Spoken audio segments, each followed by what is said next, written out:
Advertising Productions, and this is Diva Talk. I'm Mia. I'm Karen. And I'm Reverie. Our guest hails from Havana, Cuba. Woo! Is a doctor of philosophy in holistic natural health and nutrition, a whole medicine and healing minister, a certified spiritual guide and yoga instructor, and after taking tenure as director of international operations in the skincare industry, created and is the head of a natural skincare company for the last 20 years called Isimo. You can find their products on isimo-usa.com. Our guest is also a diva. Please welcome my friend and our first guest on Diva Talk, Dr. Sixto Sicilia. Yeah. Woo! Welcome, Sixto Sicilia. So good to have you here today. When Karen, I have to say, Dr. Sixto. Yes, it is Dr. Sixto. We love that, don't we? Yeah, we do. I have to say, honestly, when Karen came up with this and she said, "Oh, I have this friend, Sixto Sicilia. We're going to have him on the show. We have to interview him." I said, "He's a man. This is Diva Talk. It's all about women empowerment, women empowering women." And she said, "But he's a gay man." And I said, "Oh, that reminds me." In touch with his. No, it reminds me. So when God created man, he said, that's okay, but I can do better. So then he created woman and he went, "Oh, that's too perfect." Then God created the gay man. So I love it. Dr. Yes, welcome. Well, you know, I gotta admit, this sounds a little bit like a gender reveal party, but just no fireworks, please. No fireworks. No. Not with the bow tie on. I love the bow tie. It is a trademark, Sixto. Your bow tie. Thank you. So we're going to just jump right in. Our topic is getting back to being real. Yes. Great topic.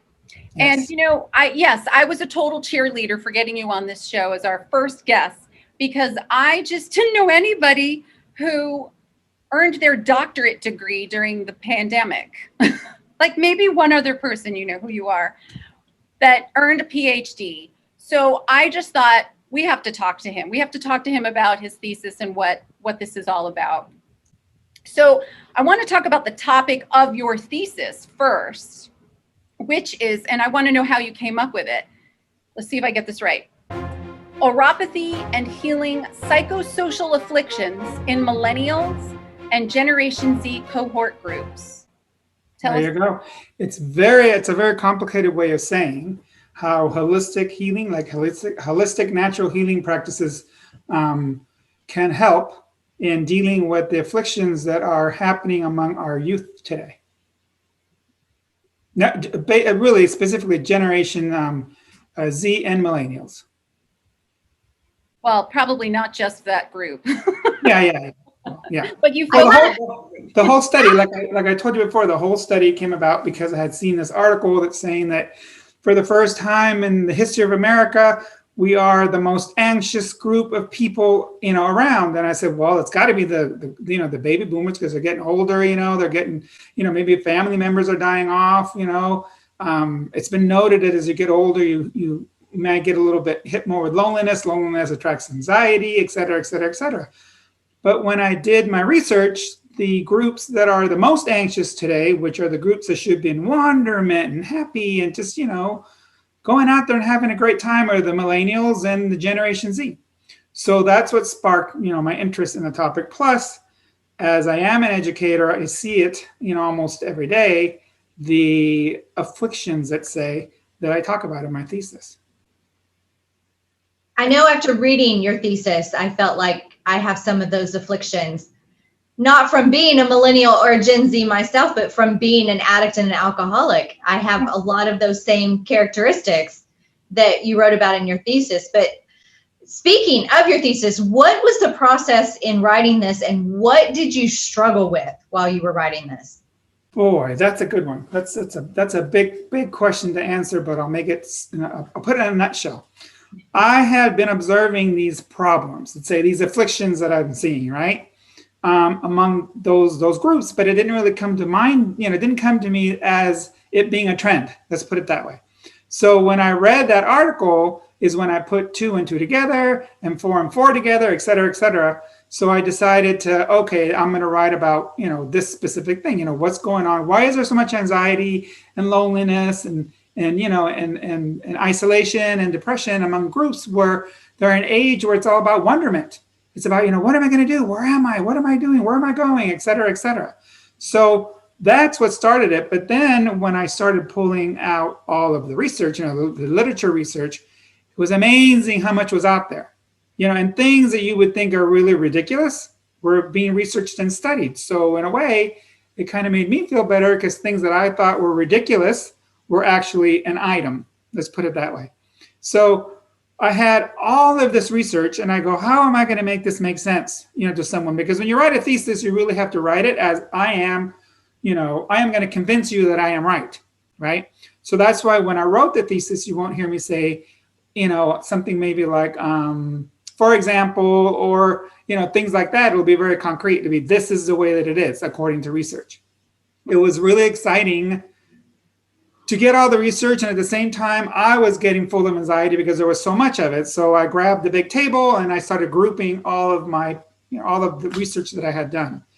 And then it was a big process of elimination, which was even crazier because then what do you do? How do you put this together? When do you talk about this? When do you talk about that? And then after it was almost done, I decided to put in another chapter. So about Erickson's developmental stages, which is kind of key, something that he developed in the 60s, key to why these kids are experiencing a sort of arrested development in their late 20s, early 30s. So it all came together, but it was very, it was challenging. At times it was like, I don't want to do this. Why am I doing this? And I'm really curious about, sorry to interrupt. I'm really curious about how you did your research because we have so many different aspects of how you can research a topic. I'm curious about that. And, what motivated you, for your point of your thesis? Where did that inspiration come from? Well, the research was done. It's called literature research was the main thing that I did. So basically that's going on. Well, right now we go on the internet. In the old days, we used encyclopedias, right? Right. So I got a lot, or magazines. I got a lot of articles from the internet. But then again, I was very, very careful to make sure that it wasn't fake news because that's all over the place today. People will grab your article and make it their article and blow it out of control. So now it doesn't make any sense. And it's all, sensationalism, right? So I was very careful to go through my skills with dealing with fake news. And then just also did a lot of interviewing to people that I knew would fall in the group. I interviewed a 82-year-old neighbor who would actually be a great, she would be a great person to validate my idea of how through the ages, it's only been 100 years since this has been happening, how we've been isolating as technology has been coming into our lives. To the point now where we're hooked on this thing, especially Generation Z, when they're born. They're born with technology in their hand, right? Where 100 years ago, it came in gradually, it really created isolation. She started with telling me a story about air conditioning. And I found it interesting. She goes, yeah, all these houses around here are made with porches. She goes, in the old days, we used to sit outside because it was too hot in the house. So we talked to, so-and-so down the street. And we talked to, the next door neighbor, and we all shared stories. And it was great because I was brought up with a lot of storytelling. And in the old days, we learned through storytelling, through our ancestors. What did they know? What could they tell us about life and things and people? Salon society kind of thing. And then she told me when air conditioning came in, all of a sudden, one person got an air conditioner. And then when it was warm, people would go over their house. So they were still kind of socializing, but now it was kind of like by invitation only, right? And then somebody else got an air conditioning. So what happened is when people got air conditioning, then everybody started isolating in their homes and not coming in community and talking and exchanging ideas. And then she said the next thing was a television. She was, at first, it was like, oh my God, only one person has one. And they had this big old magnifying screen on it, and you would gather. And she goes, and of course, there was 3 channels, and it was between, I think she said, 6 o'clock and 9 o'clock, and then there was no more television. So it wasn't like 24 hours, right? And then she said, everybody started getting televisions. And then there was more, social isolation. And then in the family, maybe there was one.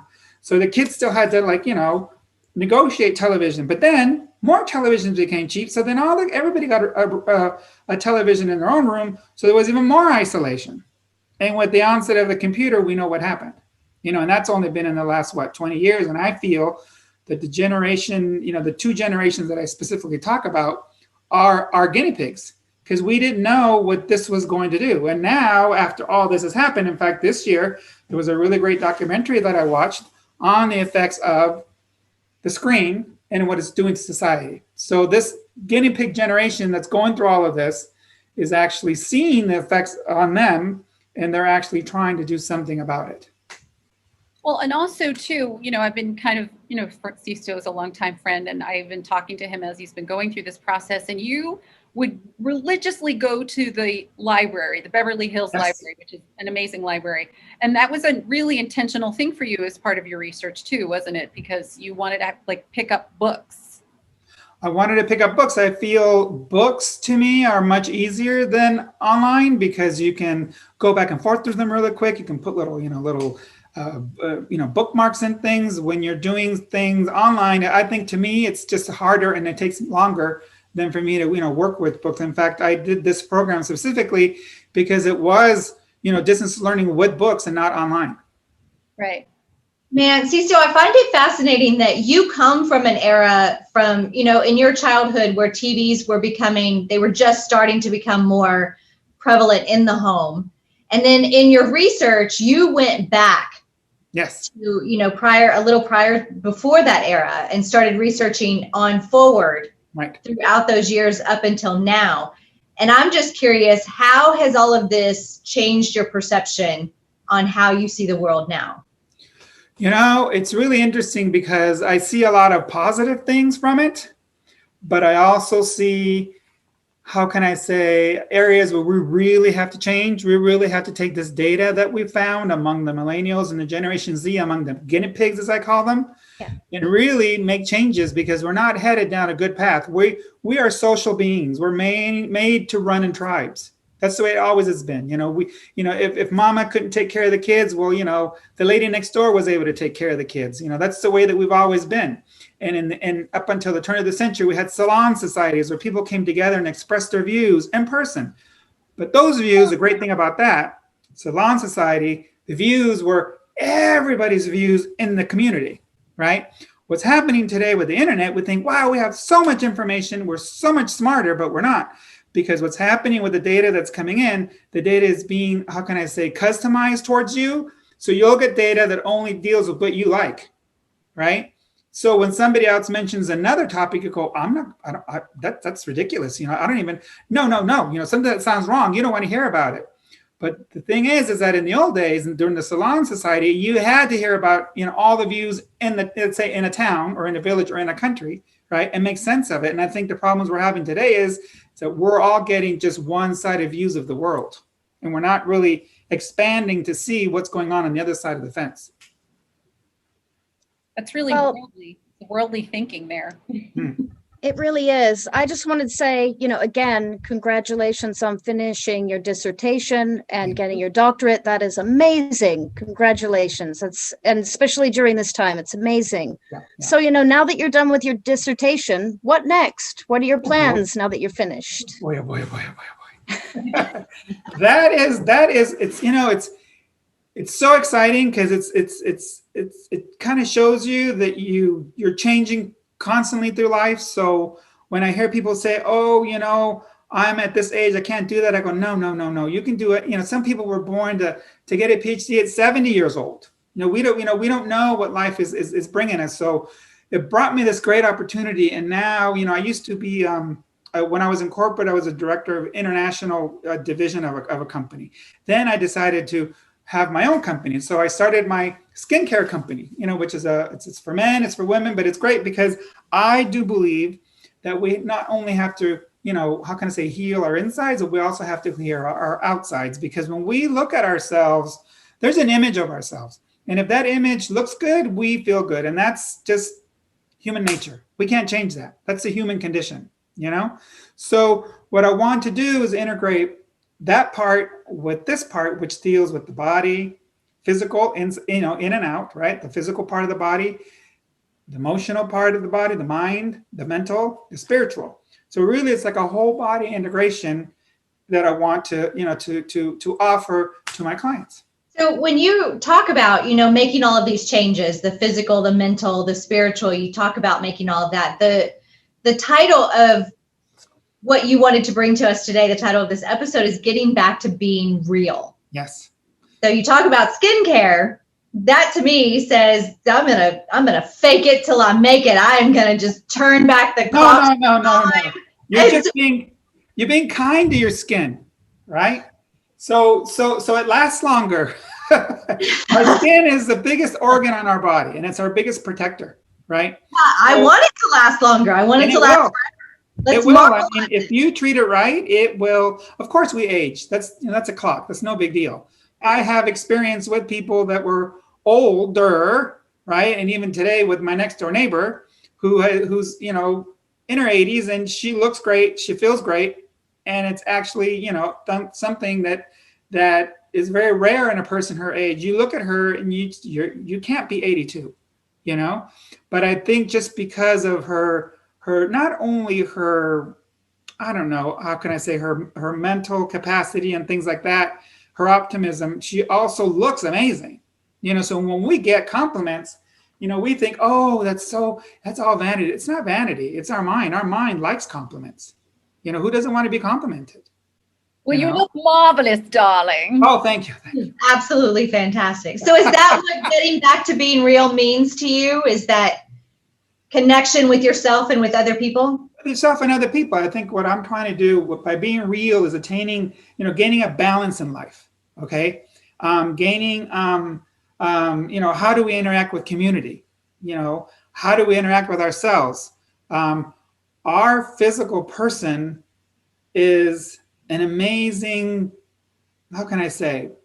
I could say an amazing thing. That sounds kind of elementary, but it really is something that, that we need to look into. We need to look in the mirror. We need to look at our defects, but even our physical defects. What makes us different? What makes us wonderful? Do you know what I mean? I mean, and I think just taking care of what we do, what we put into our bodies, what we bring out to the to society is very important in gaining that balance that we need, to integrate the metaphysical with the what's in your face physical. Let's put it that way. Exactly. Yes. Go love yourself, Sixto. There you go. I think you kind of already covered the question I was going to cover, and that was about, your holistic approach to healing and helping others. But to further the question that you've kind of already answered, I think it's essential that men take care of themselves. You don't hear about men doing self-care very much. And I love that your products can help that. You hear it more among younger men have been conditioned a little differently, But yeah, I think men don't take care of themselves as much. I mean, and I'm talking about just basic, like, a sunscreen. I mean, skin cancer is crazy. And then, it's just basic things that make us feel better when our skin and we look good, we feel good. That's just the way that we are. When you put on a facial cream, that helps your skin look smoother or just more moist or something. I mean, I can tell when I, look in the mirror and I'm all crackly. It's like, there's a difference. It's a minute difference that we perceive that changes our mindset. Well, I think also, beyond the physical part of it, being real without technology, like what would we do without our phones, our technology, so what is that going back to real? Like going back to what exactly? Semaphore flags or? Well, the semaphore, it's funny because we were laughing about that the other day. It's like, if we should have, in 94, when there was a big earthquake here in Los Angeles, the whole city went black. Okay. The only form of communication were landlines. I was able to communicate with my parents and everybody. In fact, there was a thing you did. You had a point person in another state, because everybody knows that international calls are going to be fine, but calls within the city, all the lines are going to be, jammed up, because they had city lines and international lines. Yeah. So we had a cousin in Florida that we would call, right? That's the way it was set up. If that were to happen today, it would be total chaos. There's no communication. If the electricity goes down, which it did in LA, it was gone for about a day and a half, right? If all forms of communication go down, what are people going to do? Running their bicycles all over town, trying to run. I'll be driving my little bicycle over to, Karen's house. I mean, I don't know what you would do, right?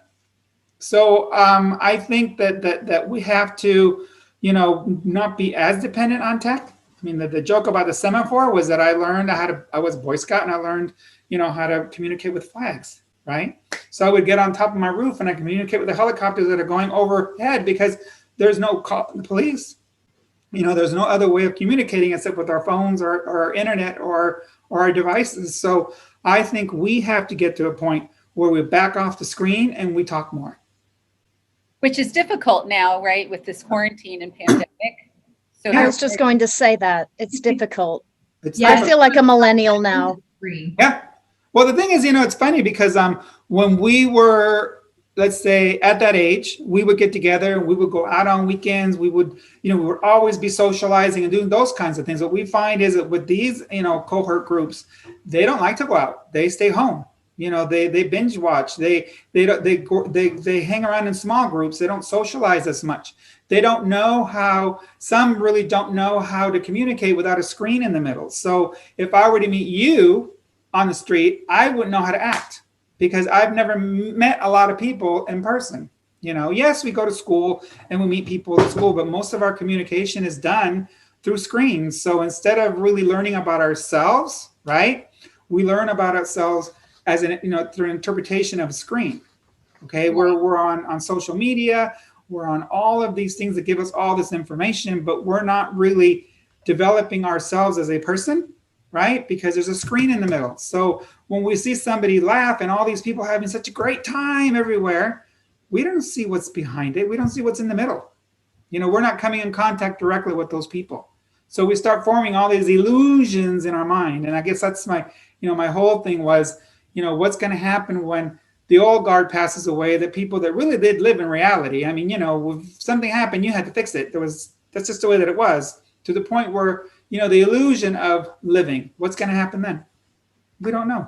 Well, I have to tell you, when I was reading your thesis, it reminded me, it's affected the way that they communicate, just in general, because it reminded me of raising my children.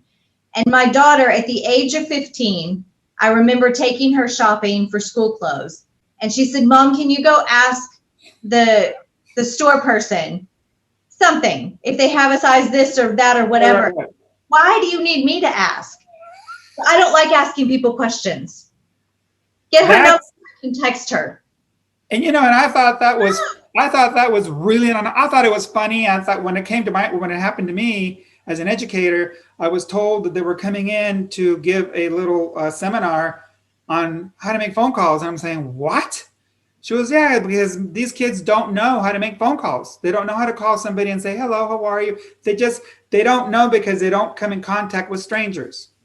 I know my daughter, at the end of a phone call with me, because I would force her to get on the phone with me, and she would just hang up at the end of the conversation. I had to sit down and say, listen, you say goodbye. You don't just hang up, you say goodbye. I even took it a step further. I started making her schedule her own doctor's appointments. Good for you. Just so that she could learn how to communicate outside. I just saw that that's a huge problem. Huge problem. It's funny you should say that, because I think that we have to draw a line between, how can I say, ultimately coddling, right? And what is productive for kids. We coddle so much that I don't think they're able to develop on their own. And that's where the whole part of Erikson's developmental stages came into the thesis. And I think what's happening is that these kids are getting older and they don't know how to make phone calls. They don't know how to rent an apartment. They don't know how to rent a car or buy a car. So you have a lot of situations where parents are actually calling employers to validate their kids, resume, or calling and say, oh, my son or my daughter is sick today. It's yes. Yeah. And at first I didn't believe it. I was like, you've got to be kidding. But all the research shows it. And the sad thing about it is that it started with so much fear. The parents had so much fear about their kids being out in society that they started helicoptering. It's called helicopter parents. And then what that led to was really like hovering over your kids. Like, these kids are so smart, but not in common sense. They're book smart, the smartest generation that we've ever had. But when it comes to, the common, everyday living kind of things, it's hard for them. It's not that they can't do it, because we can always, let's say this way, it's kind of like a sort of arrested development that we can get over that. Of course, therapy, whatever you need to do, but it happens at an age when really you should have experienced that in your teen years. I have a situation with a friend who came to me, and she was having problems with her boyfriend, and her boyfriend's parents were coming out from out of state, and she's younger. And I was like, okay, so what's the problem? She goes, well, I haven't introduced my dad to my boyfriend yet. I said, well, why don't you call him and tell him? She goes, oh, but I can't, because we don't talk during the week. We only text. And I was like, did you just hear what you just said? And she was like, what do you mean? I go, you text, you use a form of communication that has no verbal, that has no feeling, has no emotion, right? To tell your boyfriend something that's big, but you can't do it till the weekend because guys don't talk until the weekend. I said, you're not building a very functional relationship. And I think that's the problem, is that the relationships that are being built are dysfunctional as opposed to functional. They're socially inept.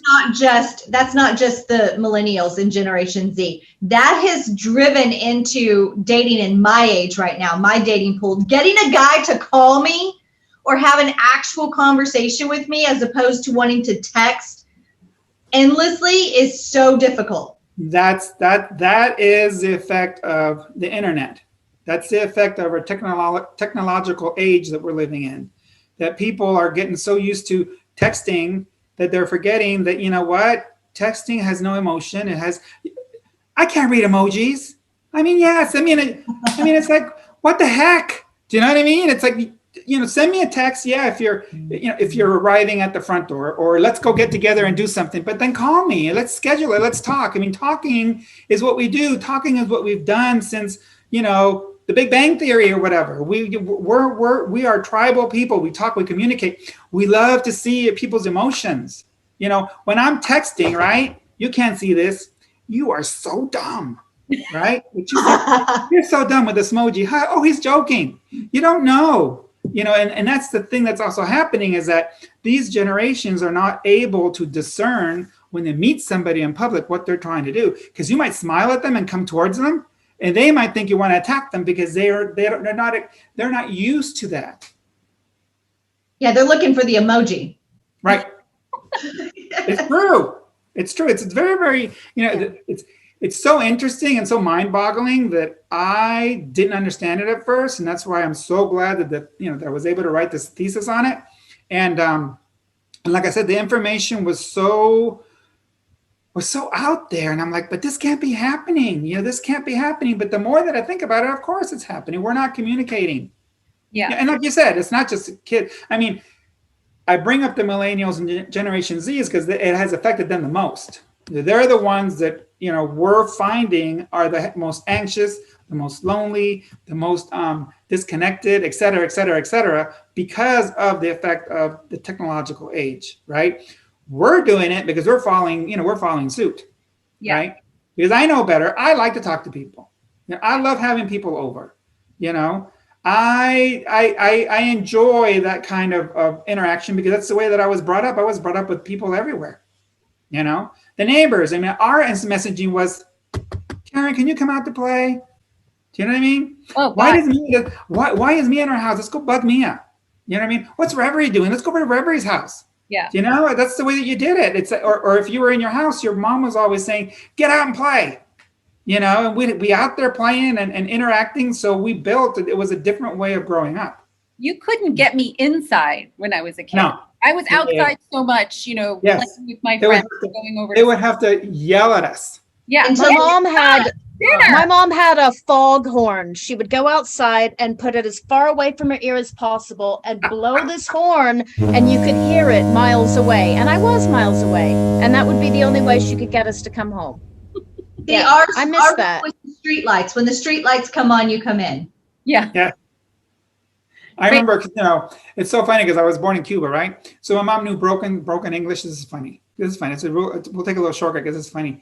And she would say, you know, she would come out the front door and say, Sixto, come in, right, in Spanish. And I would say, oh, I know, but I was saying it in English, right? I know that I have to go in. And she would interpret it in Spanish, which she would say, I know, like, yo no, right? I'm not coming in. She would say, I see. Do you know what I mean? But it was so funny because the kids would say, what is she saying? What does she see? I go, forget it. I'm going in.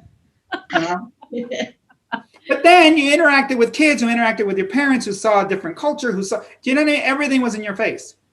You know, that's the way we experienced life. Every kind of person was in your face. You weren't like excluded just to seeing, you know, just to being around people that you like, people that agree with you, people that are nice. You came in contact with a lot of people that weren't. Well, I really miss people being up in my face right now. We don't have that. You know, I feel like I need to brush up on my social skills. Yeah, it'll be a rude awakening when we are able to go back to that. Yeah. For me, it's just like, you know, with what I find, I think the most important thing is really that we have to really look at the fine line, like I said, between coddling and what's really productive protection of your kids. Let's put it that way. Yeah. You know, because it's just the coddling is getting so ridiculous, and I see it all the time. It's getting so ridiculous. Oh, but the kids are so stressed out. Wait a minute. They're supposed to be figuring things out for themselves. Exactly. Let them have a little bit of stress. They're going to grow. They're going to grow past it. Instead of what happens is we're arresting that development. So these kids grow up and they, of course, they're going to be anxious. You know, they've never had to go out and mom and dad always did everything for them. I mean, you know, I sat around, you know, did nothing and got a certificate of appreciation. You know, it's not right, because then we think we're entitled to everything, even if we sit around and watch TV all day. You know, as a young kid, not looking for work or not being social, not being out there. But not all of them are like that. I mean, that's going to be my kind of last question is, you know, we could talk about this cohort group and kind of, you know, complain about it, you know, get off my lawn, kids. But our show is all about inclusivity. And I feel like we should talk about, you know, the positive aspects of this cohort group. Like, what are we learning from them? You know, what are the Emma Gonzalez and the Greta Thunbergs that we're learning from? Right. I think from them, we're learning that all of this information can be taken, right, and can be taken and put to use appropriately, right? I think that we're learning that this is a group that's they're very, very, very bright, okay, and I think they could help a lot to change, because they're the ones that have to make the change. You know, we're not going to be around, you know, in the next 40 years.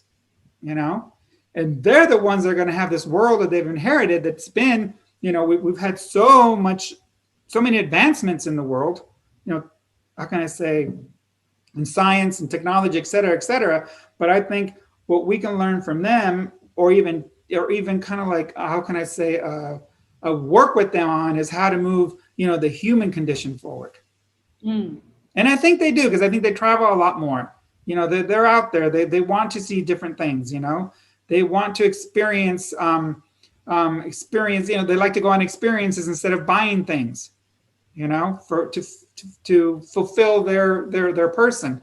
So there's a lot of great things about it. But the flip side, like I said, is all of, you know, the anxiety, the depression, the isolation that's coming, you know, from the flip side of their lives, which is all this protection that was given to them during key developmental years. Well, I look forward to hearing more of what you have to say in a published thesis if you continue the conversation. Yeah. We will have to wrap it up for today, but no problem. are just so grateful to have you be our first guest on Diva Talk. Me too. And, I just love you to pieces. Thank you. And I know that Reverie and Mia feel the same the moment they met Thank you, Mia, and thank you, Reverie. Yeah, He's a thank dapper you. diva. He's a dapper diva. Be sure to check out Dr. Sixto Sicilia's website at isimo-usa.com. Yes. And you can check out the skincare products that he spoke of and get more information. Yeah. More information on, on what we're going to do. Like I said, finally is wrap it up with the whole body integration. So we want to get you, spiritually and mentally and physically and nutritionally right, like achieve that balance. And, I think life would be better for all of us if we try and do that. Amen. Absolutely. Amen. Absolutely. And I would just like to make a point that he does not have any cracks in his skin. So I'm going to need that skincare. You do have beautiful skin. You can use the men's line. It's no big deal. I don't care if it's for men. I do what I want. Yeah, it's perfect. Perfect. Well, thanks again, Sixto, for joining us. And for those that are joining us, don't forget to tune in to our next episode of Scorpio Rising's Diva Talk with our next fabulous guest. Thanks again, Sixto, and unify and rise up. And rise Unify and rise up. Stay tuned for our next Diva Talk, where we interview another fabulous guest.